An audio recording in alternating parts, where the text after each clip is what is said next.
श्री चतुरदास जी अपने गुरुदेव की सेवा में रहते थे। बड़े अहोभाग्य है जिनको गुरुदेव के आज्ञा पालन करने का सौभाग्य मिलता है। उनके पुण्य की क्या महिमा, जिनको गुरुदेव आदेश करते आप ऐसा कीजिए। अहोभाग्य अहोभाग्य जिन्हें गुरुदेव की आज्ञा मिल गई। इन्हीं का नाम खोजी जी पड़ा, चतुरदास जी का नाम खोजी जी पड़ा। ये गुरुदेव जी के सेवा में, अब जैसे गुरुदेव लघु शंका कर रहे हैं तो पानी लिए खड़े, गुरुदेव को हस्त प्रक्षाल आचमन आज्ञा कब क्या हो जाए तो जल की सेवा लिए खड़े थे।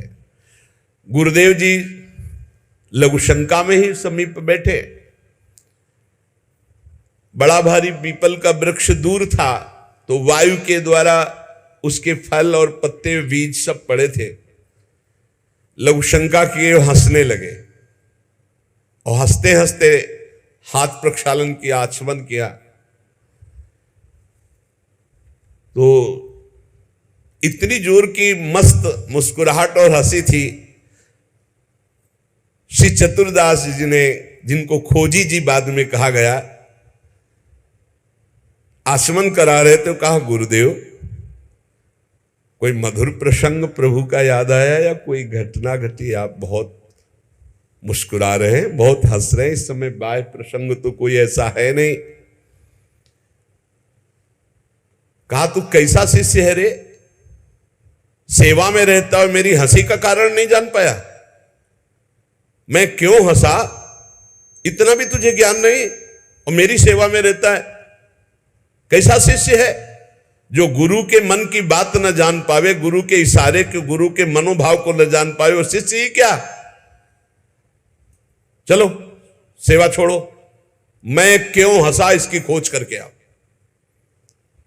अब बताओ, गुरुजनों की प्रति सेवा कर बहुत कठिन है, बहुत कठिन है। यहां कहा कि छोड़ो सेवा, मैं क्यों हंसा ये बताओ, आके खोज करो। अब गुरु आज्ञा, तुम्हारी बुद्धि अब सेवा के अधिकारी नहीं, यदि तुम ये नहीं जान सकते मैं क्यों हंसा। हंसे गुरु जी और फंसे चेला जी। आप समझो, आप मतलब कितना कठिन विषय है गुरु सेवा, बहुत कठिन। यही तो अमोघस्य, जो जीत गया अमोघस्य। तुम्हारी बुद्धि विवेक रहित है। जब तक तुम हमारे हंसने का कारण ज्ञात करके ना हो तब तक तुम्हें हमारे पास कभी नहीं आना चाहिए। चलो जाओ यहां से, आश्रम से। हमारे मन की बात जब जान जाओगे कि मैं क्यों हंसा, उसका कारण सही बताओगे आकर के, और जो मैं मन में सोच रहा था तो फिर सेवा में रख लूंगा, तब मैं मानूंगा कि तुम मेरे सच्चे शिष्य हो और सेवक हो। साष्टांग दंडवत किया, जो आज्ञा गुरुदेव। अब चल दिए, जहां संत महात्मा मिलते तो विनम्रता पूर्वक दंडवत करते हो, कहते हमारे गुरुजी लघु शंका करते समय हंस दिए, क्या कारण था? तो सब कहते गीता की बात पूछो, भागवत की बात पूछो, वेदों के, तुम्हारे गुरुजी है तो लघु शंका में हंस दिए, अब हम इसका क्या मतलब बताए? तो और उपहास होता। भला कोई इस प्रश्न का क्या उत्तर दे? कोई सुलझे हुए महात्मा थे, उन्होंने कहा रामायण गीता भागवत का प्रश्न हो तो अभी मैं उत्तर दे दूं, लेकिन आपके गुरुजी लघु शंका करते हुए क्यों हंसे, इसका हमको ज्ञान कैसे होगा? हम कैसे उत्तर दें आपको? ये तो गुरुजी से ही पूछो जाके। बोले नहीं, गुरुजी ने कहा जब तक इसका उत्तर न मिल जाए हमारे सामने मत आना, मुख मत दिखाना। अरे संत जन बहुत पहले, और हर उनकी आज्ञा में बहुत बड़ा रहस्य होता था। अब ये रोज जलते कि गुरु सेवा से वंचित हो गया, गुरु सेवा छूट गई। साधक को इस बात की बहुत पीड़ा होनी चाहिए, जिसको गुरु सेवा, तो ये होना चाहिए कि कौन सा अपराध बन गया, दुर्भाग्य आ गया कि गुरु सेवा छूट गई। वो रात दिन जलते इसी प्रकार, और संतों से जा जाकर पूछते पर कोई समाधान नहीं मिला। अब उन्होंने विचार किया, गुरु जी के सामने जाना नहीं, सेवा है नहीं, तो अब शरीर को रख के क्या करें? शरीर को नष्ट कर देते हैं, शरीर का परित्याग कर देने की ठानी। ये देखो, ये है गुरु भक्त का लक्षण कि अब शरीर रख के क्या करे, गुरुजी ने सेवा से निकाल दिया, उत्तर मिल नहीं पा रहा, तो शरीर किस काम का। अब वो एकांत में निर्जन वन में जाकर बैठ गए और नाम जप करने लगे और सोचा बस भूख प्यास से पीड़ित होकर यही शरीर छोड़ दूंगा, कुछ खाना नहीं, कुछ पीना नहीं, रात दिन भगवान नाम जप करना, शरीर छोड़ दूंगा। गुरु की आज्ञा पे थे, जिज्ञासा प्रबल थी, सेवा छूट गई थी, पीड़ा बहुत थी। अभी कुछ ही दिन हुए थे, न अन्न न जल, रात दिन नाम जप और शरीर छोड़ने का संकल्प। महामहिम श्री कबीरदास जी प्रकट हुए, होगा ए भाई आंख खोलो। आंख खोला तो देखा कबीरदास जी, साष्टांग दंडवत किया। हाँ, क्या प्रश्न है तुम्हारा, क्यों इतना कष्ट सह रहे हो? इसका मतलब समझ रहे हो? जब कोई सच्ची भावना से भगवान का भजन करता है तो भगवान अपने दिव्य पार्षदों को भेज देते हैं समस्या का समाधान। सुनो, जब तुम्हारे गुरुजी लघुशंका कर रहे थे तो उनकी लघुशंका की ढाल में एक पीपल का बीज बह रहा था। बीज को बहते हुए लघुशंका में देखकर गुरुजी विचार करने लगे कि ओहो, देखो इस बीज में पीपल का पूरा वृक्ष छुपा हुआ है। लेकिन जब ये बीज पीपल में था तो कितना बंदनीय और कहां सुव्यवस्थित था, और जब ये पीपल से अलग हुआ तो लघुशंका में बह गया। इसका मतलब पीपल का वृक्ष साक्षात ब्रह्म है और उसका अंश जीव है।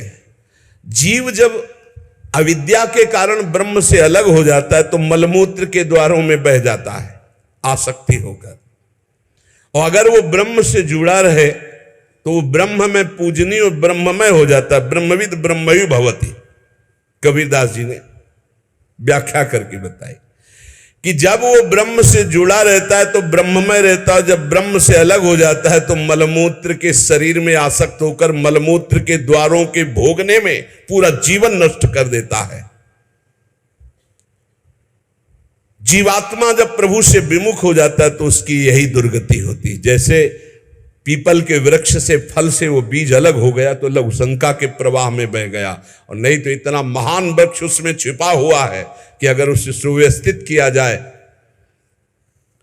जीवात्मा जब भगवान से विमुख हो जाता है तो भव प्रवाह में मलमूत्र के द्वारों में बहने लगता है। कैसे? गर्भाशय में गया तो मलमूत्र के द्वार जहां है वहीं गया, और मूत्र के द्वार से ही तो गया। जीवात्मा का सृजन कैसे हुआ? मूत्र द्वार से ही हुआ, और है कहां? गर्भाशय के आसपास मलाश्रय, मूत्राश्रय। जीव जबते हरिते बिलगान्यो तबते देह गेह निज जान्यो, माया बस स्वरूप बिसरायो ते भ्रमते दारुण दुख पायो। जैसे बीज में वृक्ष तथा वृक्ष में बीज मूल रूप से विद्यमान है, उसी प्रकार से परमात्मा समस्त जगत में और जगत में परमात्मा विराजमान है। परमात्मा में सारा जगत और जगत में परमात्मा विराजमान है। पर जब जीव भगवान से विमुख हो जाता है तो ऐसे ही मलमूत्र के द्वारों में भटकता रहता है। अरे मेरे गुरुजी के हंसने का इतना गूढ़ रहस्य, खोजी जी का संशय मिट गया और गुरुदेव के पास आए, साष्टांग दंडवत किया। उनका उत्तर कहा, गुरुदेव महामहिम श्री कबीरदास जी ने ऐसा ऐसा ऐसा बताया। गुरुदेव पुनः मुस्कुराए और कहा, एक प्रश्न ने तुम्हें सिद्ध बना दिया, क्योंकि सिद्ध महापुरुष का दर्शन सिद्ध ही बना देता है। अब आज से तुम हमारे समान सिद्ध हो गए हो। अब तुम आज से हमारे मन की सारी बातें जान लोगे। शिष्य के मन की बात जान लेना तो हर सिद्ध पुरुष का, लेकिन अपने गुरु के मन की बात जान लेना ये बहुत बड़ी बात होती है। कुछ समय बाद खोजीजू के गुरु हरि भावना प्रवीण महा, देह अंत समय बांधी घंटा सो प्रमानिए, पावे प्रभु जब तब बाजी उठे जानो यही, पाए पैन बाजी बड़ी चिंता मन आनिए, तन त्याग बेर नहीं हुती फेरी पाछे आए, वाही ठोर पौड़ी देखो आम पक्यो मानिए, तोरी ताके टूक किए छोटो एक जंतु मध्य गयो सो बिलाए, बाजी उठो जग जानिए। खोजी जी की बड़ी महिमा प्रकाशित हुई, गुरु भक्त थे। आज तक किसी को कहीं भी अगर विशेष कृपा प्राप्त हुई तो गुरुदेव के बल से।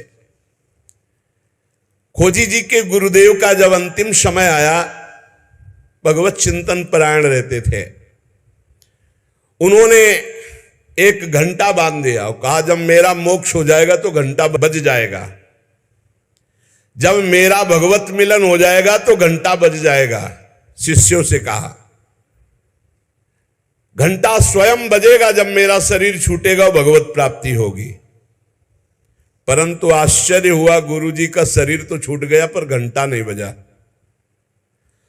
सब जितने और शिष्य थे बहुत चिंता में हो गए कि क्या गुरुजी की गति नहीं हुई। गुरुजी कह रहे थे जब मेरा गति हो जाएगी, भगवत प्राप्ति हो जाएगी, शरीर छूटते ही तो घंटा बज जाएगा, लेकिन घंटा तो बजा नहीं। और गुरुजी के वचन परम सत्य, इसका मतलब गुरुजी को भगवत प्राप्ति नहीं हुई। भ्रमण में गए थे, कुछ समय बाद खोजी जी आए तो बड़ी समाज में उदासीनता थी शिष्यों में सब, और खोजी जी से कहा गुरुजी की सदगति नहीं हुई। क्यों? गुरुजी तो स्वयं ब्रह्म स्वरूप हैं।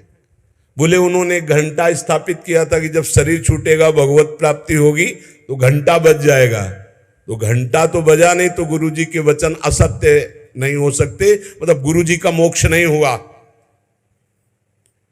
खोजी जी कहां गुरुजी का शरीर छूटा था? बोले आम के पेड़ के नीचे गए, जहां गुरुजी लेटे थे मुझे बताओ। बोले यहां लेटे थे। लेट गए और सामने देखा तो एक पका हुआ आम था ऊपर। उनका इस आम को तोड़ो। आम को तोड़ा और जे भी उस आम को चीरा तो एक कीड़ा निकला, और बस वो कीड़ा अंतर ध्यान हुआ, सो ही घंटा बज गया। कीड़ा अदृश्य हो गया और घंटा स्वयं बज गया। बहुत विचित्र बात है। भला इतने सिद्ध महापुरुष, क्या इनकी गति में अंतर आम ने डाल दिया? बोले हां। दो इसके भाव प्रकट किए। शिष्य की तो योग्यताई नीके मन आई अजू, गुरु की प्रबले पैने को घटी क्यों भई, सुनो या की बात मन बातवत गति कही, सही लय दिखाई और कथा अति रसमयी। बोले इसके दो भेद हो गए। पहला, जिसके शिष्य इतने सिद्ध हैं उनकी गुरु की भला गति बिगड़ जाएगी, पर दिखाया दो भाव इसमें प्रकट किए गए हैं। पहला दिखाया गया, चंचला ही मना कृष्णा प्रमाथि बलवद दृढ़म तस्याहम निग्रहम मन्ने वायुरिव सुदुष्करम। ये मन बड़ा चंचल है, प्रमथन स्वभाव वाला है, बड़ा बलवान है, इसको वश में करना मानो तूफान को रोकने के समान है। मन को बहुत संभालना कठिन है। कह रहे सुमेर पर्वत को कोई उखाड़ सकता है, 4 लाख योजन का है, पर मन को बस में नहीं कर सकता, इतना बलवान मन है। कोई बिजली को हाथ से पकड़ सकता है पर मन को नहीं पकड़ा जा सकता। बहुत विचित्र चंचलता है इस मन की, इसको हल्के में ना ले। इतने सिद्ध महापुरुष, और जब उनका अंतिम समय तो पका हुआ आम देखा, पके हुए आम में मन चला गया। कहीं भी बल फल सकता है। इतने सिद्ध महापुरुष आम में तो घंटा नहीं बजा। ये पहला जन साधारण के लिए। और असाधारण बात थी कि आम में तो मन गया, पर वैष्णव का मन स्वयं भोक्ता होता नहीं। वो तो कोई भी अच्छी चीज देखे तो भगवान में, तो तत्काल भगवान का ध्यान किया कि अब असमर्थ हूं, शरीर छूटने वाला है। ये आम बहुत बगीचे का हमारे सुंदर था, हम सोचते आपको भोग लगा देते। इसी सोच में प्राण निकल गए। तो भगवान ने अंतिम इच्छा पूर्ति करने के लिए कीट रूप धारण करके आम पाने आ गए। तो भगवान से मिलन हुआ नहीं।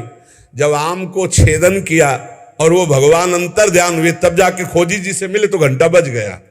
इसका आंतरिक रहस्य बताया। तो यहां ये बताया गया कि मन बड़ा चंचल है। भगवत प्राप्ति करने वाले उपासक को कहीं भी अपने मन की वृत्ति ना अटक जाए, इसमें अंतिम तक सावधान रखना है। अंतिम तक कभी भी फंस सकती है।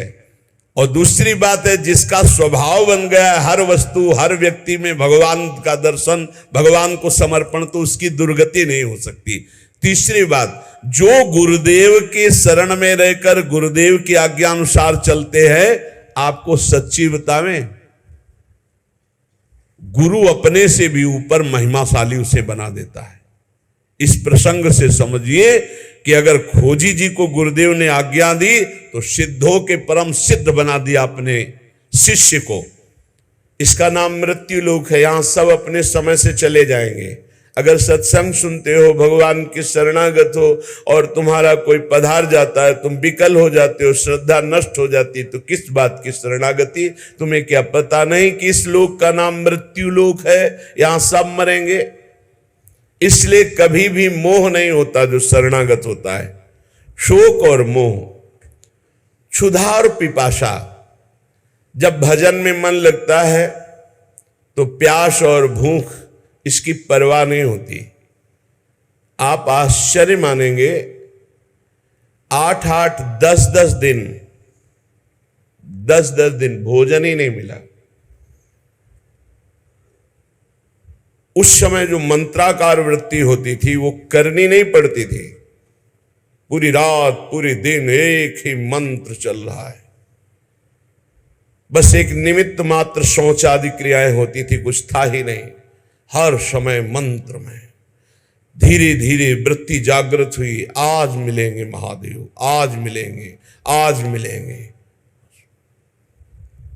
वहां भूख प्यास की परवाह थोड़ी होती। और क्या काशी में अन्न की कमी? अन्नपूर्णा का राज्य है। ऐसे ऐसे क्षेत्र हैं, रात दिन चलते रहते हैं, रात दिन। मारवाड़ी क्षेत्र है, आप दक्षिणा भोजन वस्त्र सब स्वाभाविक, फल फूल मेवा मिष्ठान बंटते ही रहते दिन भर। नियम लिया था गुरुदेव के सामने कि मुझे भगवत साक्षात्कार करना है। कभी किसी आश्रम नहीं जाएंगे, कभी किसी के घर नहीं जाएंगे, कभी भिक्षा नहीं मांगेंगे। जो स्वाभाविक हमारे सामने आ जाएगा उसी से प्राण पोषण होगा। बड़ी कठिन स्थिति, लेकिन मन में चाह भगवत साक्षात्कार की, तो इस चाह ने क्षुधा और पिपासा इनको रौंद दिया। गंगा जल का ही सेवन, गंगा जल संपूर्ण भोजन है, संपूर्ण सामर्थ्य है गंगा जल में। जीवन दान गंगा जल करता था। शरणागति पक्की तो भूख प्यास विकलता नहीं दे सकता। छह उर्मियां अपना प्रभाव नहीं दिखाती शरणागत भक्त पर। शोक मोह, क्षुधा पिपासा और जरा, वृद्धावस्था और मृत्यु। वृद्धावस्था सबको भय प्रदान करने वाली और दुख देने वाली होती है, लेकिन जो भगवान के अधीन होते हैं उनको नहीं।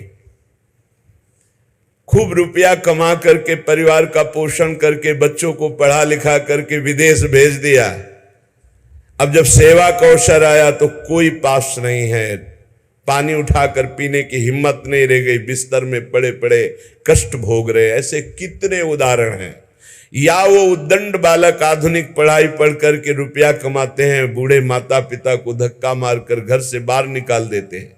लेकिन हमने देखा वृंदावन में जिन महापुरुषों ने आजीवन कभी शिष्य नहीं बनाया, कभी 1 रुपया जमा नहीं किया, और वृद्धावस्था है तो ऐसे उनको शौच कराई गई है। हाथ में नीचे सोंच ली जा रही, 2 साधु पकड़े हुए, रात दिन उनकी क्रम बाई क्रम सेवा, और एक के हृदय में जलन होती कि मुझे अधिक सेवा क्यों नहीं दी जा रही। सेवा की भूख कौन कर रहा है? भगवान, जिनका कोई नहीं और रात दिन भजन किए तो स्वयं भगवान है। वो अंतिम समय से राधा राधा ऐसे कहते हुए शरीर पूरा हुआ। 1 रुपया नहीं कभी जीवन में, 1 शिष्य नहीं, 1 परिचय नहीं। ऐसे महापुरुष जो भगवान में आसक्त है, उनको मृत्यु की भी परवाह नहीं होती और वृद्धावस्था की भी वृद्धावस्था में क्या भगवान की शरणागति में कितना दुलार हम तुम्हें कैसे बताएं। अगर खरबों रुपया होता और 2-4 लड़के होते तो नौकर भले रख दिए जाते, ऐसे बच्चे प्यार नहीं करते जैसे संत प्यार कर रहे हैं। कैसे कैसे तुम्हें बताए, तभी दिखाई देता मेरा भगवान जो शास्त्र शीर्षा पुरखा सहस्राक्षा शास्त्रपात, हजारों हाथों से हजारों नेत्रों से अपने जन को कैसे दुलार करता है, तुम कैसे देख पाओगे। शरणागति में शोक मोह क्षुधा पिपासा जरा और मृत्यु, वृद्धावस्था और मरने का भी भय नहीं रहता। सच्ची मानिए, मरने का भय तब लगेगा जब आपको यहां प्यार है, प्रभु से प्यार नहीं। अगर प्रभु से थोड़ा भी परिचय हो गया तो मृत्यु का भय खत्म हो जाएगा। जाना है अपने प्यारी जू के पास, जाना जिनके लिए हम तड़प रहे हैं। प्रगट में कहीं न कहीं अंतराय तो पड़ ही जाता है। बिना अंतराय के निरंतर अपनी स्वामिनी जू लालजू के पास रहने को मिलेगा। शरीर छूट जाए, शरीर छूटना एक महा महोत्सव होगा। कोई शोक का विषय थोड़ी होता है कि अरे गांव में तो मरने की बात कहते चुप रहो, अशुभ मत बोलो। नहीं, अशुभ ना बोले, ये अशुभ है, ये परम शुभ है। मृत्यु की याद करोगे तो भगवान की याद आ जाएगी। मृत्यु को सामने रखोगे तो संसार से वैराग्य हो जाएगा, तुम्हें अपना लक्ष्य दिखाए। यही शुभ है, यहीं से शुभ का जो सही माने में शुभ माना जाता है उसका प्रारंभ होता है। जिसको संसार से वैराग्य, भगवान से अनुराग, उसके लिए क्या मृत्यु, क्या मृत्यु। मृत्यु की भी मृत्यु हो गई, अब तो मृत्यु महोत्सव हो गया। स्वक्षाम मुक्त सडूर में भी रहो। जो इन 6 उर्मियों पर विजय प्राप्त कर लेता है तो प्रेमामृताब्धेर भृताम, वो प्रेमामृत समुद्र में अवगाहन करने लगता है। न भूख की चिंता, न प्यास की, न शोक, न मोह, न जरा, न मृत्यु, इनका कोई भय नहीं। रात दिन भजन में। अभी भजन का स्वाद नहीं मिला। जिस दिन भजन का स्वाद मिलेगा ना तो हर समय एक भूख बनी रहती है, हाय छक के भजन नहीं हो रहा। अतृप्तता, जितना भजन करो उतनी अतृप्तता, एक अंदर ऐसी भूख जागृत हो जाती है जो रात दिन भजन करने पर भी कहीं अहम स्फुरित नहीं हो पाता कि मेरा भजन इतना। और जलन होती कि अभी ऐसा भजन नहीं होता। जब महापुरुषों की याद करो तो लगता है कैसी इनकी चिंतन वृत्ति, अभी हमारी ऐसी कहां चिंतन वृत्ति। वो प्रेमामृत समुद्र में अवगाहन करते हुए भी प्रेम पिपासु बना रहता है। वो निरंतर भजन में डूबा हुआ भी रो रो कर भजन की भीख मांगता है, भिक्षा मांगता है प्रभु से, प्रभु के प्रेमी जनों से कि मेरा भजन बन जाए। पूज्य श्रीधर बाबा के सामने जब कोई वैष्णव हो जाता, चाहे छोटी अवस्था का या बड़ी अवस्था, तुरंत मस्तक वृंदावन की रज में पधराते, अर्थात मस्तक रखकर प्रणाम करते वयोवृद्ध महापुरुष, और बस यही कहते आप सब वैष्णव कृपा करो राधा रानी का थोड़ा भजन बन जाए। और रात दिन भजन में डूबे हुए, एक लंगोटी के सिवा कुछ नहीं पहनते।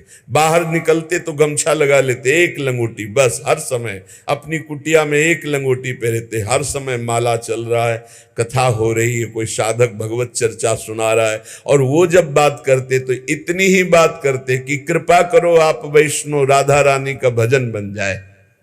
कहां भजन की स्थिति, कितना भूख भजन की, रात दिन भजन करने पर भी भजन से अतृप्ति। प्रेमामृत में वो डूबा रहता है।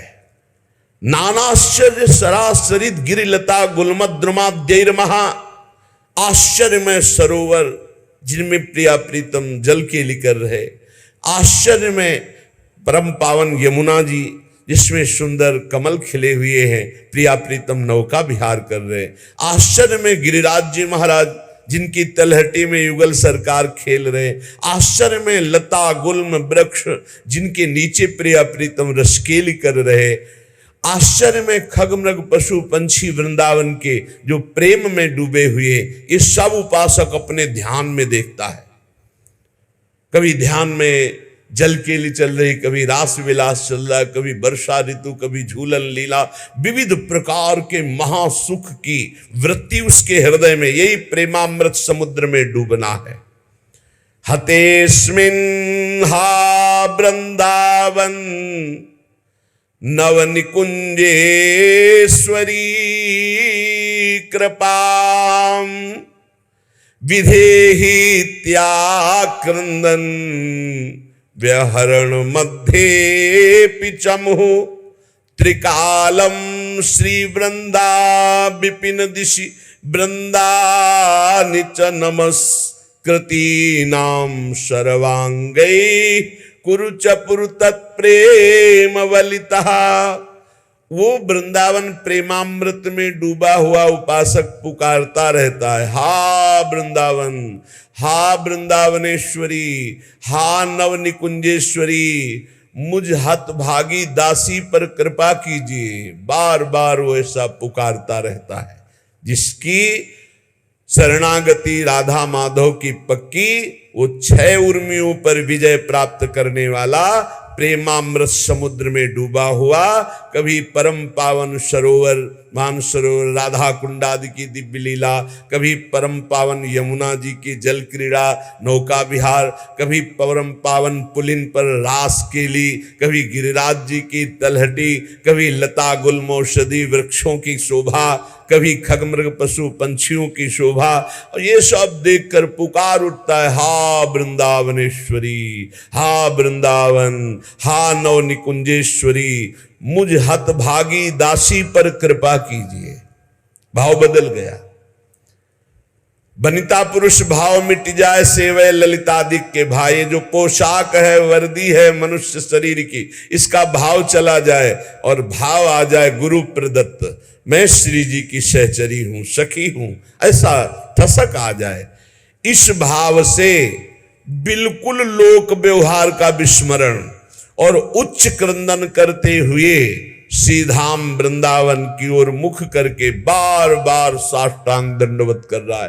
कहीं भी हो वहीं से वृंदावन की तरफ मुख करके बार बार साष्टांग दंडवत कर रहा है। और अहो क्रंदन उच्चैर्हृत सकल सर्वस्व इवशम लुठन भूमौ नेत्रा गलित जलधारा प्रतिपदम अजस्र श्री वृंदावन विरह दुख प्रसरतो भवेद यह कुत्रापि प्रथयति सैक क्षितियशः। ऐसा रो रहा है मानो सब कुछ लुट गया हो। कहां है भजन हमारा ऐसा? देखो ना, यहां तो खान पान विश्राम खेलना कूदना मनोरंजन सब अच्छा लगता है, और यहां जिसका भजन सही चल रहा है उसकी दशा क्या है? अहो क्रंदन उच्चैर हृत सकलम सर्वस्व इवसम, ऐसा विकल होकर रो रहा है जैसे कुछ नहीं रह गया, सब लुट गया, सब कुछ अपहरण हो गया। हा स्वामिनी, हा राधा, हा किशोरी। कभी ऐसा रोना आता है? अपने ऊपर विपत्ति आएगी तो जरूर रोना आ जाएगा, लेकिन प्रेम में विकल होकर रोना नहीं आएगा। जैसे जिसका सब कुछ लुट गया हो वो विकल होता है, ऐसे वो विकल होकर लुठन भूमौ, वृंदावन की भूमि में विकल होकर लौट रहा है, या जहां है वहां भूमि में विकल होकर हा राधा, हा किशोरी, हा प्रियाजू, हा लालजू, उच्च स्वर से क्रंदन करता हुआ भूमि पर लुठन, लुंठन भूमौ नेत्रोदगलित जलधारा प्रतिपदम, प्रतिक्षण 1-2 बूंद आंसू नहीं, जलधारा प्रतिपदम, निरंतर अश्रुधारा, ये जीवन है। सातरति सातरति सा लोकांतार्यत, ये पाखंड छल कपट वाला जीवन नहीं। प्रिया प्रीतम के लिए अश्रु प्रवाह करना, उनको और के लिए बोलने की फुर्सत कहाँ है। कौन रस बाढ़े जहां बोले बोए भारी, ये संसार कैसे जाने। ये तो संसार को ही नहीं जानता, अपने को ही नहीं जानता, फिर प्रेम की तो बात जाने दो। इसलिए सुने न काहू की कही, कहे ना अपनी बात, नारायण वा रूप में मगन रहे दिन रात। ना काहू सो बोलिबो, ना कोई व्यवहार, बस अपनी कुंवर किशोरी को जियत निहारी निहारी। लुठन भूमो नेत्रोद्गलित जलधारा प्रतिपदम, विकल होकर वृंदावन की भूमि में या जहां है भूमि में लौट रहा है और अश्रुधारा बह रही, हा राधा हा राधा। अजस्र श्री वृंदावन विरह दुख प्रसरतो, निरंतर अश्रु प्रवाह करते हुए संपूर्ण हृदय वृंदावन के विरह में, प्रियालाल के विरह में भर गया है। बोले भवेद यह कुत्रापि प्रथयति सा एकाच्छित यशा, भूमि में, आकाश में, अर्थात समस्त लोकों में ऐसे महापुरुष का बंधन होता है। ब्रह्मादि बड़े बड़े देवता ईश्वर कोटि के जब ऐसे प्रेमी को देखते हैं तो नमन करते हैं कि धन्य है इसका जीवन। भवेदिया कुत्रापि प्रथयति स एकाच्छित यशा, आकाश में, पृथ्वी में सर्वत्र उसका यश फैल जाता है। ये परम पावन यश सबको निष्पाप करके भगवत भक्ति प्रदान करने की सामर्थ्य रखता है। मम भक्ति युक्तो भुवनम पुनातु, लोक के लोक पावन कर देता है।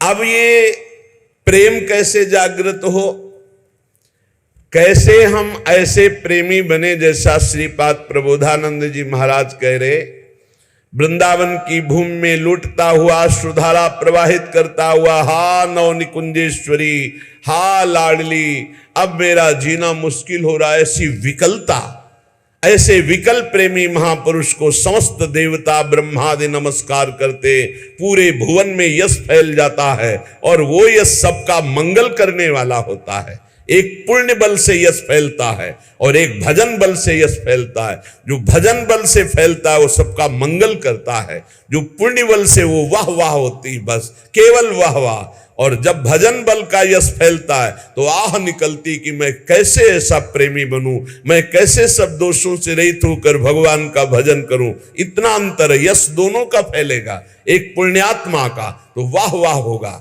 कितना सुंदर विमान, कितना सुंदर वैभव, कितना सुंदर ये। लेकिन जब किसी प्रेमी महाभागवत का यश फैलेगा तो उसके हृदय में जलन होगी, मैं कैसे इन सब दोषों को दूर करके कैसे मैं भजन करूं, कैसे भगवत प्राप्ति करूं, तो आह निकलेगी। प्रेमी का यश आह निकलवाएगा और पुण्यात्मा का यश वाह निकल। क्या बात है, वाह। ऐसा तो हम कैसे भगवत प्रेमी बने, तो श्री ध्रुवदास जी महाराज कह रहे, अब सुनी भजन की रीति, कुछ होई महादृढ़ धीर, को था न पावई जहानीर गंभीर। अब भजन की रीति सुनो। इस रीति को करने के पहले अगर ध्यान हो तो परसों चर्चा हुई थी। श्री ध्रुवदास जी ने कहा, इसलिए चाहिए कि अपने गुरुदेव की आज्ञा में संपूर्ण जीवन समर्पित करते हुए प्रियालाल के नाम रूप लीला धाम में निरंतर चित्त को लगाए और इसी जन्म में भगवत प्राप्ति करे। शेष चर्चा आगे। श्री राधा वल्लभ लाल की जय।